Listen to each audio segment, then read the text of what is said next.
Hi லக்டீஸ், இன்றைக்கி நம்ம ஜிமினோட எஃப்எஃபான romantic husband with 15 years age gap episode 19 தான் பார்க்க போகிறோம். So it's must imagine yourself. Okay, வாங்க நம்ம வீடியோக்குள்ளே போகலாம். லாஸ்ட்டாக எதில் முடிச்சிருந்தோம் அப்படின்னா, இங்கே டேயோட கவனமும் அவளோட முடியில் தான் இருக்குது.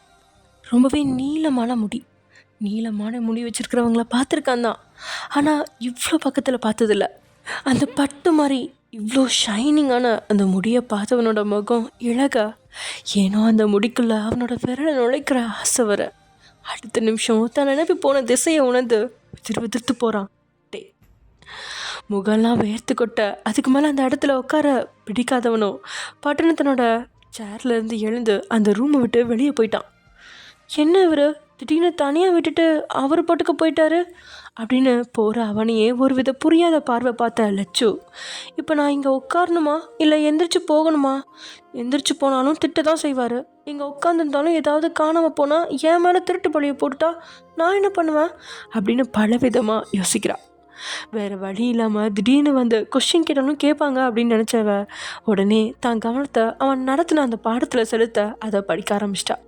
அதே சமயம் வெளியே வந்தவனும் திடீர்னு தனக்குள்ள உதிச்ச இந்த தன்னையும் மீறி வந்த உணர்வை என்னென்ன விவரிக்க முடியாத நிலையில தனக்குள்ளேயே விக்கித்து போகிறான். நானா இப்படி அப்படின்னு தன்னையே பல முறை திட்டியும் கேள்வி கேட்டபடியும் கிரவுண்டுக்கே போயிட்டான். அங்கிருந்த திட்டில் கை வச்சபடியே அப்படியே உட்காந்துட்டான். அவனுக்கும் எப்படி அப்படிலாம் நடந்துச்சு அப்படின்னு புரியல. டே ஒன்றும் அதை இதெல்லாம் சொல்லி சமாதானப்படுத்துகிற ரகமும் கிடையாது. அப்படி இப்படின்னு யோசிச்சு ஒரு முடிவு எடுத்தவனா, இனி தான் ரூமில் எந்த ஒரு பொண்ணு கூடயும் தனியாக இருக்கக்கூடாது. அதனால தான் இப்படி ஒரு எண்ணம் தனக்குள்ளே வந்திருக்கு. வயன் நம்மளையும் ஒரு ஆளாக மதிச்சு அனுப்பியிருக்கா. இப்படி ஒரு நிலைமையில எனக்கு இப்படிலாம் தோணுது ரொம்ப பெரிய தப்பு. அதுவும் ஒரு ப்ரொஃபஸராக என்னோட பார்வை இப்படி தப்பாக்கி போயிருக்கக்கூடாது அப்படின்னு அதை இதை யோசிச்சவன் உடனே கிரவுண்டில் உட்காந்துருந்த அந்த திட்டிலேருந்து எழுந்து தன்னுடைய ரூமுக்குள்ள நுழைய, லட்சமும் அவன் உள்ள வெந்த வேகத்தில் பட்டுன்னு எழுந்து நின்றுட்டா. அவளை நிமிர்ந்து கூட பார்க்காதவன் கிளாஸுக்கு போ அப்படின்னு மட்டும் சொல்ல அவளுக்கு ஒன்றுமே புரியல. என்னை படிக்க சொன்னார், இன்னும் பீரியட் பெல்லு கூட அடிக்கலையே, கிளாஸுக்கு போக சொல்கிறாரு அப்படின்னு யோசிச்சபடியே அவள் தன்னுடைய புக்கை கையில் எடுத்துக்கிட்டு அவனை பார்த்துக்கிட்டே நிற்கா. அவள் அங்கேயே நிற்கிறத பார்த்து நெத்திய 2 விரல்களை பிடிச்சபடியே அவளை பார்த்தவன், உன்னை போக சொன்னேன் அப்படின்னு நிறுத்தி நிதானமாக அதே நேரத்தில் கடுமையாகவும் சொல்கிறான். இல்லை சார், கொஷின் கேட்குறேன்னு சொன்னீங்க, மறந்துட்டீங்களோன்னு தான் அப்படின்னு அவள் இழுக்கா. நான் எதையும் மறக்கலை, கிளாஸில் வந்து கேட்குறேன், இனிமேல் இந்த ரூமுக்கு வர வேணாம் அப்படின்னு சொல்ல சரின்னு தலையாட்டினபடியே வெளியே போனவன், இவர் என்ன மாற்றி பேசுகிறாரு, இவர்கிட்ட எப்படி இருக்கணும்னு சுத்தமாக புரிய மாட்டேங்குது, எப்படியோ தப்பிச்சா சரி அப்படின்னு வெளியே வந்தவ நேராக கிளாஸை நோக்கி தான் எட்டு வைக்கிறா. இன்னொரு கிளாஸையும் கட்டடிச்சிட்டு அந்த ப்ரொஃபஸர்கிட்டையும் வாங்கி கட்டிக்கணுமா என்ன அப்படின்னு வேகமாக அந்த கிளாஸுக்கு போயிட்டுருக்கா. அதே சமயம் இங்கே ஆரஞ்சு கலர் தாவணியில் அப்படியே ஆரஞ்சு பழம் மாதிரி இருக்காளே, தேவையில்லாமல் சீன் போட்டு பக்கத்தில் போக முடியாமல் இப்படி எட்டி நிற்க வச்சிட்டே ஜேகே அப்படின்னு தண்ணி திட்டினவா. சரி, அவள் திட்டினாலும் பரவாயில்ல, பக்கத்தில் போய் இப்போ தான் பார்க்குற மாதிரி ஒரு ஹாய் போட்டுட்டு வருவோம் அப்படின்னு முடிவெடுத்தோன்னா அவள் பக்கத்தில் போக சரியாக அந்த நேரம்னு பார்த்து ஜேகே அப்படின்னு ஜிமின் கூப்பிட, அண்ணா சாப்பாடெலாம் வந்துச்சு தானே, ஆர்டர் போட்டதெல்லாம் கரெக்டாக இருக்கான்னு பார்த்தியா? இப்போ தான் நான் வந்துச்சு, இன்னொரு தடவை கூட செக் பண்ணிட்டு வந்துடுறேன் ஓகேண்ணா அப்படின்னு சொன்னபடியே ஓரக்கனால அந்த ஆரஞ்சு பழத்தை பார்த்துட்டு தான் போகிறான். சமந்தி, டைம் ஆகிடுச்சு, ஆரம்பிக்கலாங்களா? ஆமாம், எல்லாம் ரெடியாக தானே இருக்குது, ஆரம்பிக்க வேண்டியது தானே சமந்தி. ஏனுங்க இன்னும் கீழே வரலையா? இல்லை அக்கா அப்போவே கீழே வந்துட்டா, பாக்யா அண்ணி கூட தான் ஏதோ பேசிகிட்டு இருந்தாங்க. அப்படியா? அப்போ பாக்யா ரூமில் தான் இருப்பான்னு நினைக்கிறேன், நான் கூட்டிகிட்டு வரேன். ஜிமினா, நீயும் வந்து இங்கே உட்காருப்பா அப்படின்னு குரல் கொடுத்தபடி அப்படியே உங்களையும் வந்து கூப்பிட்டுட்டு வராங்க. உங்களையும் ஜிமினியும் பக்கத்தில் உட்கார வைக்க உங்களை சுற்றி பழங்கள் தட்டுக்கள்னு ஃபுல்லாக பரப்பியிருக்கு. அதில் சாமி முன்னாடி வச்சு தங்கத்தால் ஸ்கோத்த அந்த தாலியும் ஒரு தட்டில் வச்சு அதை சுற்றி பூக்கள் இருக்குது. அந்த கூட்டத்தில் மூத்த சுமங்கலி அந்த தாலியை எடுத்து ஜிமினோட கையில் கொடுக்க ஜிமினும் அதை வாங்கி வயன் கழுத்தில் போட்டு விட்டுட்டான். 2வது முறையாக தாலி கட்டி ஆயிடுச்சு. இந்த முறை எந்த விதமான குழப்பமும் இல்லாமல் மனசு முழுவதும் சந்தோஷம் நிறைய அவன் தாலி போட்டு விட நீங்களும் அவனோட தாலியை வாங்கிக்கிட்டீங்க. அவன் ஓரக்கனால பார்த்தபடியே உங்களுக்கு தாலி அணிவிக்க நீங்களும் கணவனை காதலோட பார்த்து கண்களை மூடி திறக்க அவனும் மூடி திறக்கிறான். அவன் அதை போட்டு விட்டு நகரும்போது அவனுக்கு மட்டும் கேட்குற குரல்ல தேங்க்ஸ் அப்படின்னு நீங்கள் சொல்ல அவனும் புறமும் உயர்த்தி எதுக்கு அப்படிங்கிற மாதிரி பார்க்க நீங்களும் தாலியை காட்டி இதுக்கு அப்படின்னு புன்னகையோட சொல்கிறீங்க. உங்களோட தாலி கோத்து போடுற விழா ரொம்பவே சூப்பராக முடிய சுற்றி இருந்தவங்க எல்லாருமே அர்ச்சனை தூவி ஆசீர்வாதம் வாங்க அப்படின்னு அது ஒரு புறம் நடக்க இங்கே ஜேகே பந்தியை பார்க்க போயிட்டான். அவ்வளோதான், சடங்கெல்லாம் முடிஞ்சிருச்சு. இனி வரவங்கள தான் கவனிக்கணும் அப்படின்னு நினச்சவன் தன்னோட தனிப்பட்ட எண்ணத்தெல்லாம் மூட்டு கட்டி வச்சுட்டு அன்னத்தில் கவனம் செலுத்த ஆரம்பிச்சிட்டான். ஆனால் அவனே எதிர்பார்க்காத விதத்தில் முதல் பந்தியிலேயே அவனோட ஆரஞ்சு பழம் வந்து உட்காந்துருச்சு. அடட்டா, இன்னைக்கு பட்டர் சிக்கன் வேற இல்லையே, வெஜிடேரியனாக போட்டாங்களே. ஆரஞ்சு பழம் பாவம், பேசாமல் அவளுக்கு மட்டும் ஜொமேட்டோவில் ஆர்டர் பண்ணி கொடுப்போமா அப்படின்ற ரேஞ்சுக்கு ஜெகே யோசிச்சுட்டு இருக்கா. இங்கே சாரா வேணும்னே தான் முதல் பந்தியில் உட்காந்தா. ஆமாம், அவளும் அவனே வந்து பேசுவான் அப்படின்னு தான் பார்த்துட்டு இருந்தா. ஆனால் அவன் பேசுகிற மாதிரியே தெரியல. ஒரு வேளை உண்மையிலேயே அவன் தன்னை பார்க்கல தான் போல அப்படின்னு அவளே நினச்சிக்கிட்டவ அவன் பார்க்கறதுக்காகவே பந்தியில் போய் உட்கார்றா. அதுக்கு மேலே இந்த கண்ணாமூச்சி ஆட்டத்தை ஆட ஜேக்கவும் விரும்பலை. அந்த வெஜிடபிள் ரைஸை எடுத்துக்கிட்டு அவன் முன்னாடி புன்னகையோடு நிற்க அவனை அப்படி புன்னகை முகமாக பார்த்ததுக்கப்புறம் தான் ஏன்னோ சாராவுக்குமே மனசு நிம்மதியாக இருக்குது. அது ஏன் அப்படின்னு ஆராயவும் விரும்பலை. அந்த நேரத்தில் அது தேவையும் இல்லை. தான்கிட்ட எப்பயுமே சிரிச்ச முகமாக பேசுகிறவங்க இன்னைக்கு தன்னை கண்டுக்காமல் போயிட்டாரோ அப்படின்ற எண்ணத்துலேயே உழனிட்டு இருந்தவளுக்கு ஜேகேவோட அந்த சிரிப்பு அவளை நார்மல் மோடுக்கு கொண்டு வருது. ஆனால் அவன் சிரித்த உடனே எல்லாம் அவள் சிரிச்சிடல. சாப்பாடு போடுங்க சார் அப்படின்னு மட்டும் சொல்ல, சீன் போடுறா அப்படின்னு தனக்குள்ளேயே சொல்லிக்கிட்டவன், உங்களுக்கு இந்த ரைஸ் ஓகேவா மேடம்? இன்னைக்கு வெஜிடேரியன் தான், உங்களுக்கு வேணும்னு சொன்னீங்கன்னா பட்டர் சிக்கன் ஆர்டர் போட்டு தருவோம். அதை இங்கே உட்காந்து சாப்பிட முடியாது, அப்படியே கொஞ்சம் ஓரமாக தனியாக உட்காந்து சாப்பிட்லாம். என்ன சொல்கிறீங்க மேடம் அப்படின்னு கேட்க அவ்வளோ அவனை முறைச்சு சாப்பாடை வச்சுட்டு கிளம்புங்க சார் அப்படின்னு சொல்ல அவனும் அவளோட இலையில சாப்பாட்டை நிறச்சிட்டு அங்கேருந்து கிளம்பிடுறான். ஜிமின், இப்போ என்ன அவசரம்? எல்லாரும் சாப்பிட்டுட்டோமே, கடைசியாக சாப்பிட்லாம். மணி என்னாச்சு பாத்தியா? காலையிலேருந்து நீ டீ கூட குடிக்கல. நீங்கள் மட்டும் சாப்பிட்டீங்களா? நீ சாப்பிடாம நான் எப்படி சாப்பிடுவேன்? அதுக்கு தான் எடுத்துகிட்டு வந்தேன், நீ சாப்பிடு. அப்பா அம்மா எல்லாம் சாப்பிடாம நான் எப்படி ஜிம்மின் சாப்பிடுவேன்? நீ சாப்பிடலாம், நானும் சாப்பிட மாட்டேன் வயன். உனக்கு அதுக்கு ஓகேனா நீ தாராளமாக சாப்பிடாம இரு. ரொம்ப தான் பண்ணுறீங்க. அவன் வேற மாத்திரை வேற போடணுமே அப்படிங்கிறதால வேறு வழி இல்லாமல் சாப்பாடு தட்ட நீங்கள் எடுக்க போக அவனும் உங்களோட கையில் ஒரு அடி போட்டு, நான் தான் இன்றைக்கி உனக்கு ஊட்டி விடுவேன் அப்படின்னு அவன் உங்களை வம்படியாக தன் மடியில் உட்கார வச்சு உங்களுக்கு அவன் சாப்பாட்டை ஊட்டி விட உண்மையில் அது அமிர்தமாக உங்களுக்கு உள்ளே இறக்குது. அப்படியே நீங்கள் ஊட்ட அவன் ஊட்ட அப்படின்னு 2 பேருக்குமே வயிறு நிறைஞ்சிருச்சு. சாப்பிட்ட உடனே தட்டை எடுத்துக்கிட்டு நீங்கள் வெளியே போக பார்க்க உங்களோட கையை பிடிச்சி எடுத்துவேன். வயன், எல்லாமே முடிஞ்சதும் என்னை வந்து எழுப்பி விடு, கொஞ்சம் டயர்டாக இருக்கு, நான் தூங்கவா அப்படின்னு கேட்க அவன் பக்கத்தில் வந்து நீங்கள் உங்களோட முந்தானையால் அவன் முகத்தை தொடச்சி பக்கத்தில் இந்த டேப்லெட் எடுத்து கொடுத்துட்டு இதை போட்டுட்டு தூங்குங்க, நான் அப்பா கிட்ட சொல்லிக்கிறேன் அப்படின்னு அவன் நெத்தியில் கிஸ் பண்ணிட்டு நீங்கள் விலக பார்க்க அவனும் இப்போது உங்களோட இடையை இறுக்கி பிடிச்சு, ஹே பொண்டாட்டி, 2வது தடவைலாம் தாலி கட்டியிருக்கேன், கிஃப்ட் எதுவும் இல்லையா? கிஃப்டா? ஆமாம், முதல்ல தாலி கட்டும்போது தான் அவசரத்தில் நடந்துச்சு. இப்போ நிறுத்தி நிதானமாக தானே தாலி கட்டினேன். எனக்கு வாங்கினியா இல்லையா நீ அப்படின்னு ஜிமின் கேட்க நீங்கள் பேந்த முழிக்கிறீங்க. எங்கே நீங்கள் நான் அதை பற்றிலாம் யோசிக்க விட்டுறீங்க, ஒன்றும் சண்டை போடுறீங்க. உங்களை எப்படி சமாதானப்படுத்துறதுன்னு யோசிக்கிறதுலே என்னோடய டைம் எல்லாம் போயிடுது. இதில் நேற்று வேறு என்னென்னமோ நடந்து போச்சு, அதுலேருந்து வெளியில் வர்றதுக்கே இன்னும் நம்மளால் முடியல. இதில் சாருக்கு கிஃப்ட் வேணுமா? கிஃப்ட்டு சரி, என்ன கேட்குறீங்களே, நீங்கள் வாங்கினீங்களா அப்படின்னு கேட்க, என்ன உன்ன மாதிரி நினச்சியா? எவ்வளோ தான் டென்ஷன் மண்டையில் ஓடினாலும் நான் என்னோடய விஷயத்தில் கரெக்டாக இருப்பேன் அப்படின்னு ஜிமின் சொல்ல, என்ன கிஃப்ட்டுன்னு சொல்லி அந்த நைட்டி தர போகிறீங்க கரெக்டா அப்படின்னு நீங்கள் கேட்க, இல்லை அதெல்லாம் இல்லை, வேற இன்றைக்கி நைட்டு தான் அதை நான் உனக்கிட்ட தருவேன் அப்படின்னு ஜிமின் சொன்னதும் நீங்கள் ஜிமின் என்னென்னு சொல்லுங்கள், இப்படி பாதியில் விட்டால் எனக்கு தலையே வெடிச்சிடும். நல்லா வெட்டிக்கிட்டோம்டி, உனக்கு நைட்டு வரைக்கும் டைம். என்னோடய கிஃப்டை ரெடி பண்ணி வைக்கிறேன், சாதாரணமாக இருக்கக்கூடாது, என்னோடய ஹார்ட்டை அட்டாச் பண்ணுற மாதிரி இருக்கணும் அப்படின்னு ஜிமின் சொல்லதும், ஜிமின் அப்படி எனக்கு கிஃப்ட்டு கொடுத்தலாம் பழக்கம் இல்லைப்பா, பழகிக்கோ அப்படின்னு சொன்னவன் நீங்கள் எதிர்பார்க்காத நேரம் உங்களோட முந்தானையை விளக்கி உங்களோட பால் வயிற்றில் தான் முத்தத்தை பதிச்சு அதில் ஆழ்ந்த கிஸ் பண்ணிவிட்டு விளக்குனவன் சீக்கிரம் ரெடி பண்ணிவிட்டு வாடி அப்படின்னு அனுப்புகிறான். நொடியில் நடந்த தாக்குதலில் ஒரு நிமிஷம் நிலை குழந்த நீங்கள் அடுத்த நிமிஷம் அவன் உங்களை விட்டதும் தன்னை நிதானத்துக்கு கொண்டு வந்து அவனை செல்லமாக முறைச்சபடியே அந்த ரூமை விட்டு வெளியே வந்த உங்களுக்கு அவன் கேட்ட கிஃப்ட்டு தான் மனசெங்கும் நிறைஞ்சிருக்கு. அதே சமயம் இங்கே ஜேகே வந்தவங்களுக்கு பந்தி பரிமாறினபடியே இருந்தவன் சாரா மேலே ஒரு கண்ணை வச்சுக்கிட்டு தான் இருந்தான். திடீர்னு அவனுக்கு தெரிஞ்சவங்க வந்து ஜேகே கிட்ட பேசிகிட்டு இருக்கா. ஜேகே அவங்க கிட்ட பேசி முடிச்சுட்டு சாரா இருக்க பக்கம் திரும்பி பார்க்கும்பொழுது சாரா அங்கே இல்லை. உடனே நெத்தியை சுருக்குனவன் கையில் கிடச்ச அந்த உணவு குண்டான எடுத்துக்கிட்டு அவள் உட்காந்துருந்தா இலை பக்கத்தில் போக அவள் இன்னும் முழுசாக சாப்பிட்டு கூட முடிக்கல. அதுக்குள்ளே எங்கே போயிட்டா அப்படின்னு அவளை கண்களால் அவன் துளாவ. அவ்வளோ பந்தியை விட்டு கொஞ்சம் தள்ளி ஃபோனில் யார்கிட்டயோ தீவிரமாக பேசிகிட்டு இருக்கா. சாப்பிட்றத விட்டுட்டு அதுக்குள்ளே என்ன ஃபோன், சாப்பிட்டுட்டு பேச வேண்டியது தானே அப்படின்னு மனசுக்குள்ள நினச்சவன் அடுத்தடுத்த இலைக்கு பரிமாற போயிட்டான். எல்லாத்துக்கும் பரிமாறிட்டு மறுபடியும் ஒரு கிண்ணத்தை கையில் ஏந்தினவன் சாரா நிற்கிற இடத்த பார்க்க அவள் அப்பையும் ஃபோன் பேசிட்டு தான் இருக்கா.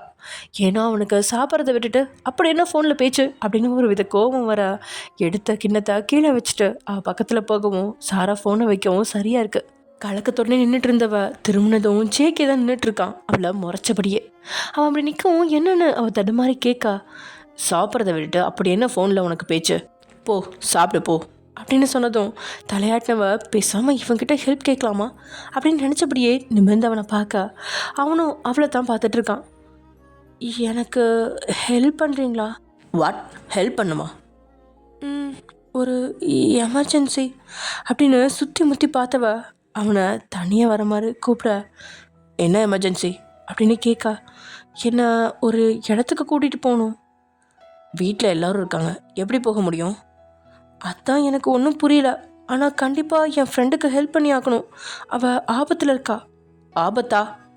ப்ளீஸ் டைமில் கொஞ்சம் என் கூட வரீங்களா? போகிற வழியில் எல்லாத்தையும் சொல்கிறேன். சரி அப்படின்னு அவனும் தலையாடிட்டு 2 வீட்லேயும் சொல்லிட்டு வரேன். என்ன சொல்வீங்க?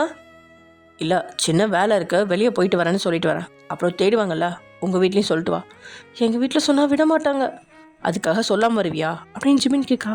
இவங்க பேசிகிட்டு இருக்கும்போதே அங்கே வந்து நீங்கள், ஜேகே உனக்கு ஏதாவது வேலை இருக்கா, ஏதாவது இம்பார்ட்டன்ட் ஒர்க் அந்த மாதிரி நீ தான் இருந்து செய்யணும் அப்படிங்கிற மாதிரி எதுவும் இல்லை தானே? இல்லை, நீ ஏன் கேட்குறீங்க? என்னை வெளியே கூட்டிகிட்டு போகணுமே, ஆனால் உங்கள் அண்ணாவுக்கு தெரியக்கூடாது அப்படின்னு நீங்கள் சொல்லிட்டு இருக்க. என்னடா அது, நம்ம போகலான்னு பார்த்தா அக்கா முன்னாடி வந்துட்டா அப்படின்ற மாதிரி சாரா யோசிச்சுட்டு இருக்கும்போதே இதோ சாராவும் இப்போ அதை தான் சொன்னான், அவளை வெளியே கூட்டிகிட்டு போகணுமா? சரி வாங்க 2 பேரையும் கூட்டிகிட்டு போகிறேன். அண்ணி நீங்கள் போய் வீட்டில் சொல்லிட்டு வந்துடுங்க, நம்மளை தேடுவாங்க. அப்புறம் சாராவையும் கூட்டிகிட்டு போகிறேன்னு சொல்லிவிடுங்க. சரி அப்படின்னு சொல்லிவிட்டு நீங்கள் உங்களோட வீட்டுக்கிட்டையும் உங்களோட புகுந்த வீட்டுக்கிட்டையும் கடைக்கு போயிட்டு வந்துடுறேன் அப்படின்னு சொல்லிவிட்டு ஜிமின்கிட்ட எதையும் சொல்ல வேணாம் அப்படின்றதையும் சொல்லிவிட்டு ஜேகேவோட காரில் போகிறீங்க. பின்னாடி சாராவும் நீங்களும் ஏறிக்கா. சாராவோட மனசு திக்கு திக்குன்னு அடிச்சுக்கிட்டு இருக்கு. நீங்களும் அவன் சொன்னபடி எந்த கிஃப்ட் வாங்குறது அப்படின்னு நினைப்பே உங்களோட மனசில் இருந்ததால் சாரா எதுக்கு வர்றா அப்படின்னு நீங்கள் யோசிக்கவே இல்லை. சாராவுக்கோ சரியான நேரத்தில் போயிடுவோமா அப்படிங்கிற பயம். எங்கே நீ போகணும் அப்படின்னு உங்ககிட்டே ஜேகே முதல்ல கேட்கா. பக்கத்தில் இருக்க மால் போ ஜேகே அப்படின்னு நீங்கள் சொன்னதும் பக்கத்தில் இருந்த சாரா, எந்த இடம்க்கா சொன்ன? மாலுக்கு தாண்டி, விஎம்ஏ மால் அப்படின்னு சொன்னதும் நிம்மதி பெருமூச்சு விட்ட சாரா முன்னே இருந்தவனை பார்க்க அவனும் அவளை ரிவர் வியூ வழியாக பார்த்துட்டு தான் இருந்தான். கண்களெல்லாம் அவன் என்ன அப்படின்னு கேட்கா. அவ்வளோ ஒன்றும் இல்லை அப்படின்னு சொல்லி முகத்தை திருப்பிக்கிட்டா. அண்ணியை பேசாமல் மாலில் இறக்கி விட்டுட்டு சாராவை கூட்டிகிட்டு போக வேண்டியதான் அப்படின்னு ஜேகே நினச்சிட்ருக்க. நீங்களோ அவன் மனசு டச் பண்ணுற மாதிரி என்ன கிஃப்ட் இருக்கு அப்படின்னு தான் கணவன் சொன்னதுலேயே கண்ணாக இருக்கீங்க. அப்படி எனக்கு என்ன வாங்கியிருப்பான் அந்த கருவாயன்? உண்மையாக அவன் சொல்கிற மாதிரி அவன் கரெக்டாக தான் இருக்கான். நான் தான் இந்த மாதிரி சின்ன சின்ன விஷயத்துலலாம் ஸ்லிப் ஆகிடுறேன் அப்படின்னு நீங்கள் யோசிச்சுட்ருக்க. காரும் அந்த மாலுக்கு வந்து நின்றுச்சு. அப்போ இறங்க போகிறப்ப தான், ஆமாம் நீ எதுக்கடி வந்த அப்படின்னு சாராவை கேட்க. அது நான் போட்டிருந்த பிரேஸ்லெட் பிஞ்சிருச்சு, அது ஒட்டுறதுக்கு இந்த மாலில் தான் ஆள் இருக்காங்கன்னு கேள்விப்பட்டேன், அதான் அப்பாவுக்கு தெரியாமல் ஒட்டிட்டு போயிடலான்னு வந்தேக்கா அப்படின்னு பேசிக்கிட்டே அவள் கையில் இருந்த பிரேஸ்லெட்டை அப்படியே கழட்டி தன் கையில் வச்சுக்க. நீங்கள் அதெல்லாம் கவனிக்க கூட இல்லை. அப்படியா, சரி கையில் இருக்கு தானே, உன் வேலையை முடிச்சுட்டு வெயிட் பண்ணு. ஜேகே நீ அவளுக்கு துணையாரு, நான் போயிட்டு ஒரு 1/2 ஹவரில் வந்துடுவேன் அப்படின்னு சொல்லிட்டு நீங்கள் முன்னாடி போக. இப்போ தான் 2 பேர்த்துக்கும் நிம்மதியாக இருக்குது. நீங்களும் வேற ஒரு நேரமாக இருந்திருந்தா சந்தேகப்பட்டு கேள்வி கேட்டிருப்பீங்க. இப்போ உங்களோட கவனம் முழுசுமே தன்னோட கணவன் மேலே இருந்ததால் 2 பேருமே தப்பிச்சிங்க. வயன் போனதும் உடனே சாராவை பார்த்து ஜேகே, வண்டியில் இரு, எங்கே போகணும்னு சொல்லு, சீக்கிரம் போயிடலாம் அப்படின்னு சொல்ல. இங்கே தான் உள்ளே போகணும் ஜேகே. வாட், இங்கேயா? ஆமாம். சரி இப்போ சொல்லு, என்ன பிரச்சனை? அண்ணி இந்த கேட்காம விட்டேன். அதை சொல்கிறதுக்கு இப்போ டைம் இல்லை. இந்த மாலில் 5வது ஃப்ளோரில் இருக்க டாய்லெட்டுக்கு போகணும். என்ன டாய்லெட்கா? ஆமாம், என் ஃப்ரெண்டை அங்கே தான் லாக் பண்ணி வச்சுருக்காங்க. என்ன கிட்னாப்பா? கிட்னாப்லாம் இல்லை, என் ஃப்ரெண்டு தெரியாதனமா +1 படிக்கும்போது ஒருத்தர் லவ் லெட்டர் கொடுத்தாங்க. அவனை லவ் பண்ண ஆரம்பிச்சிட்டா. அதுக்கப்புறம் தான் அவன் கெட்டவனை தெரிஞ்சு விலகிட்டா. ஆனால் அவன் விடாமல் அவளை துரத்திக்கிட்டே இருந்தான். அதுக்கப்புறம் அவங்க வீட்டில் சொல்லி அவனை போலீஸில் மாட்டி கொடுத்துட்டா. நேற்று தான் அவன் ரிலீஸ் ஆனான். ரிலீஸ் ஆனதுமே இன்றைக்கி உள்ளே தேடி வந்து இப்படி கடத்துகிற மாதிரி கடத்திட்டு போய் இந்த மாலோட லாஸ்ட் ஃப்ளோரில் டாய்லெட்டில் அடைச்சி வச்சுட்டு அவனே பூட்டிட்டு ஓடிட்டானான். நல்ல வேலை இன்னைக்குன்னு பார்த்து அவகிட்ட 2 ஃபோன் இருந்துச்சான். இன்னொரு ஃபோன்லேருந்து எனக்கு கால் பண்ணான். எப்பயுமே ரொம்ப சீக்ரெட்டாக யூஸ் பண்ணுற ஃபோனில் ஏதாவது பட்டன் ஃபோன் எப்பவும் எமர்ஜென்சிக்கு வச்சுருக்கணும்னு ஸ்கூலில் படிக்கும்போது எங்கள் லத்தா டீச்சர் சொல்லி கொடுத்துருக்காங்க. அதை வச்சு தான் நான் கிளாஸில் எல்லாருமே சீக்ரெட்டாக ஒரு ஃபோன் வச்சுப்போம், இந்த ஃபோனை யாருக்கும் தெரியாத மாதிரி சேஃபாக வச்சுப்போன்னு சொல்லியிருந்தோம். அது எல்லா டைம்லாம் யூஸ் பண்ண மாட்டோம். இது மாதிரி எங்கேயாவது மாட்டிக்கிட்டே தான் அதை சுவிட்ச் ஆன் பண்ணி யூஸ் பண்ணுற மாதிரி வச்சுப்போம். அந்த பழக்கம் எங்களுக்கு முன்னாடியே இருந்துச்சு. இப்போ அந்த பழக்கம் தான் இவளுக்கு கை கொடுத்துருக்கு அப்படின்னு பேசினபடியே மூச்சு வாங்க லிஃப்ட்டில் எல்லாம் போகல, படி ஏறி போயிட்டுருக்காங்க. லிஃப்ட்டுக்கு நின்னா அங்கே ஒரு க்யூவே நின்னதால் படி ஏறினபடியே அந்த கதையெல்லாம் சொன்னபடியே 2 பேரும் மாடிப்படியில் ஓடிட்டுருக்கா. உன் ஃப்ரெண்டுக்கு எதுவும் ஆகலை தானே அப்படின்னு கேட்குறான் ஜேகே. ஃபோன் பண்ணப்போ எதுவும் ஆகலைன்னு தான் சொன்னான், அதனால தான் அவளை காப்பாற்ற உங்களை கூப்பிட்டேன் அப்படின்னு சொல்லிக்கிட்டே அப்படியே 2 பேரும் படிகளில் ஓரளவு ஓடி வந்து கடைசி மாடி ஏட்டிட்டீங்க. இந்த டாய்லெட் எங்கே இருக்குன்னு தெரியலையே அப்படின்னு நீங்கள் அங்கே இருக்கிற இடங்களெல்லாம் ஒவ்வொன்றா பார்த்தபடியே தேடிட்டுருக்கா. ஏய் எங்கே போகிற அப்படின்னு அவனோட கையை பிடிச்சவன், வா எனக்கு டாய்லெட் எங்கே இருக்குன்னு தெரியும் அப்படின்னு கூட்டிகிட்டு போக அவ்வளோ அவன்கிட்ட இருந்து கையை உருவிக்கிட்டா. அது அவனும் உணர்ந்து தான் இருந்தான். அவனுக்கு உதட்டோன ஒரு குறுநகை வேற இந்த நேரம்னு பார்த்து வேற வந்து தொலையுது. எங்கே கூட்டிகிட்டு போகிறீங்க? உனக்கு டாய்லெட் தானே போகணும், ஆனால் அது இங்கே எப்படி இருக்கும், பேசாமல் வா அப்படின்னு அவன் புகை மாதிரி இருந்த அந்த இடத்துக்குள்ளே கூட்டிகிட்டு போக. இந்த ஃப்ளோரில் மட்டும் வெளியில் தெரியறபடி டாய்லெட் இருக்காது, உள்ளே நுழைஞ்சு 2 ரூம் தாண்டி தான் இருக்கும் அப்படின்னு ஜேகேக்கு தெரியும். ஏன்னா ஜேகே ஃப்ரெண்ட்ஸ் கூட வரும்போது இங்கே வந்த ஞாபகம், அதனால தான் அவன் தைரியமாக அவளை அழைச்சிட்டு போகிறான். ஆனால் அவளுக்கு அவன் கூட்டிகிட்டு போகிற இடத்த பார்த்து அவன் மேலே சந்தேகம் வந்து ஒரு கட்டத்துக்கு மேலே அவனை விட்டு விலகி நடந்துகிட்டு இருக்கா. அந்த நேரம் தான் சாராவோட ஃப்ரெண்டு குரல். அந்த டாய்லெட்டை நெருங்க யாராவது இருக்கீங்களா, என்னை காப்பாற்ற அப்படின்னு அவள் கத்திட்டு இருக்கா. ஏய் ஜேகே இது அவதான் அப்படின்னு சாராவுமே பயந்த குரலில் அவன்கிட்ட சொல்ல, சரி அப்படின்னு அவன் ரொம்பவே வேகமாக அந்த டாய்லெட் பக்கத்தில் போய் பார்க்க, நல்ல வேலை பக்கத்தில் யாருமே இல்லை. ஆனால் சாரா சொன்ன மாதிரி அது பூட்டி இருந்துச்சு. அந்த பூட்டை உடைக்க ஏதாவது இருக்குதா அப்படின்னு சுற்றி முத்திட்டே பார்த்துட்ருக்கா. அந்த நேரம் மறுபடியும் யாராவது இருக்கீங்களா அப்படின்னு அந்த அமைதியான இடத்துல யாரோ நடக்கிற ஆர்வம் கேட்டு ஒரு வித பயந்த குரலில் அந்த பொண்ணு கத்த, சங்கி நான் வந்துட்டேன்டி பயப்படாத. சாரா வந்துட்டியாடி? சாரா தனியாக வந்த? நான் அவன்கிட்ட சொன்னேன் தானே யாரையாவது கூட்டிகிட்டு வானே. இல்லை நான் தனியாக வரல, ஆளை கூட்டிகிட்டு தான் வந்திருக்கேன். அப்படியா, யாரடி கூட்டிகிட்டு வந்த அப்படின்னு கேட்கா. இங்கே சாராவோ தயங்கினபடியே அவனை பார்க்க, அவன் அதெல்லாம் காதில் வாங்காதவன் போல் அவனுக்கு கிடைச்ச ஒரு பொருளை எடுத்து வந்து அந்த பூட்டை உடைக்க 2 தட்டு தட்டிகிட்டு இருக்கான். அப்போ தான் சொல்லுடி யாரை கூட்டிகிட்டு வந்த அப்படின்னு மறுபடியும் சங்கீதா குரல் கொடுக்கா. அது என் மாமா தான், நீ கவலைப்படாத. அந்த பொறுக்கி போயிட்டானா? இங்கே யாருமே இல்லை சங்கி, அந்த பொறுக்கி மட்டும் கையில் கிடச்சான். இன்றைக்கி போலீஸ்கிட்ட சொல்லி திரும்ப உள்ளே வைக்கலான்னு தான் வந்தேன், ஆனால் இங்கே யாருமே இல்லை அப்படின்னு இவங்கெல்லாம் பேசிகிட்டு இருக்கும்பொழுதே அந்த பூட்டை உடைச்சவன் வேகமாக கதவை திறக்கா. ரொம்ப சோதனை, இன்னொரு பூட்டும் போட்டிருக்கு. உள்ளே போனவன் மறுபடியும் திரும்பி பாவமாக சாராவை பார்க்க, அவ்வளோ திருன்னு விழிக்க அந்த பூட்டை உடைச்ச அதே கனமான பொருளை எடுத்து 4-5 தட்டு தட்டி அந்த பூட்டையும் உடைக்க அவனுக்கு விறுவிறுத்து போயிடுச்சு. அந்த கதவை அவன் திறக்கவும் நொடி நேரம் தாமதிக்காம உள்ளேருந்து ஓடி வந்த சங்கி அழுகையோட ஓடி வந்து சாராவை கட்டிக்கிட்டா. சங்கீதாவோட நடுக்கமே அவன் எந்த அளவு பயந்து போயிருக்கா அப்படின்னு சாராவுக்கு உணர்த்திருச்சு. சரி விடுடி அப்படின்னு தட்டி கொடுத்தவா, அந்த பொறுக்கியை நம்ம சும்மா விடக்கூடாது, எல்லாமே என்னோட தப்பு தான், நான் தான் அறிவு இல்லாமல் அந்த வயசில் காதல் கீதலில் சுற்றிட்டு இருந்துட்டேன். நீ கூட எனக்கு எத்தனை தடவை அட்வைஸ் பண்ண, அதெல்லாம் நான் என் காதில் கூட வாங்கவே இல்லை சாரா. உன்னை மாதிரி தெளிவு என்கிட்ட அப்போ இல்லை, இருந்திருந்தா நான் இப்படி மாட்டியிருக்க மாட்டேன்.